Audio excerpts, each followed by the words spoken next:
So, folks, I think the big news today and this week hasn't been Gaza, it hasn't been the Ukraine, it's been Marcus Rashford, I think. I think we covered it 2 or 3 days ago. We'll have another pop now. Now it's all supposedly have been sorted out yesterday when he went in there with his brother, with his agent, and they sat down with ERIK, and no doubt Brailsford or somebody was there, I would imagine. And it is now supposed to be sorted and we move on. Reports are saying is it a couple of weeks' wages he's lost? Some say it's only 1 week. We don't really know. I believe ERIK has been spoken to today and he says, look, it's sorted, we move on. To that end, I think Rashford has been playing crap. I think anybody that thinks any difference is watching a different game than me. I don't only think he's been playing crap, I just don't think he's been putting a shift in. He's not been working hard at all, and that goes for all season. What I'm hoping for is, we know he's out of favour at the moment, we know it may have got sorted yesterday, but ERIK's modus operandi when this happens is to drop him for a game or two.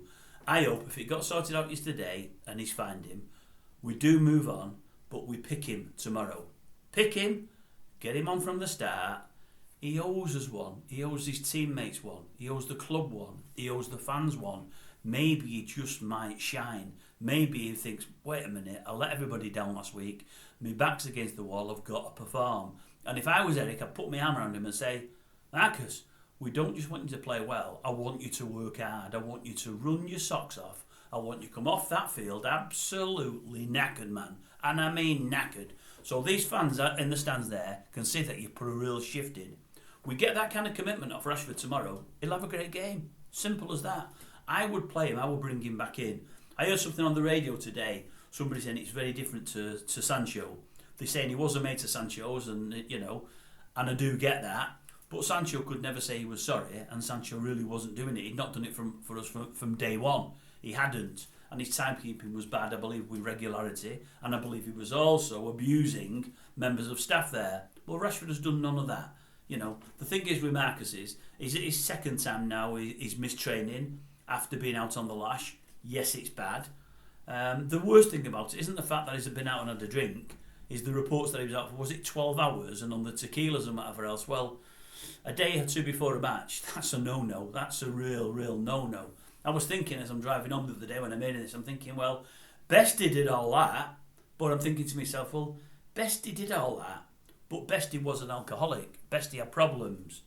We didn't know about alcoholics and alcoholism then, and we didn't know how to help people and to treat people.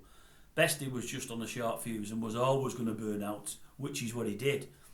But at the end of the day, Bestie could come into the dressing room at 12 o'clock after being out till 10 that morning, at home for an hour or two, spruce himself up, get in at 12 and play brilliantly at 3. God only knows how, probably play with an hangover. But the thing is with Bestie, he always delivered.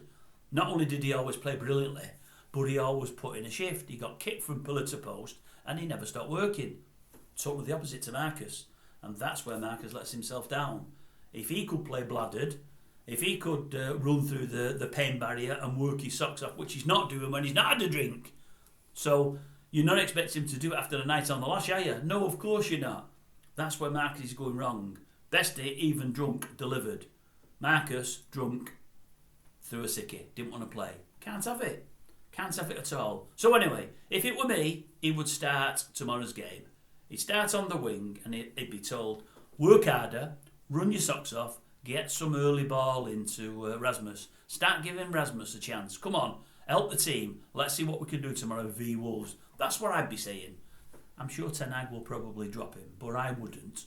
Get him on the pitch, make him work hard, make him impress them fans that he's let down, because he's let us all down there. He really, really has. That's how I treat him, but we'll see what old ERIK does.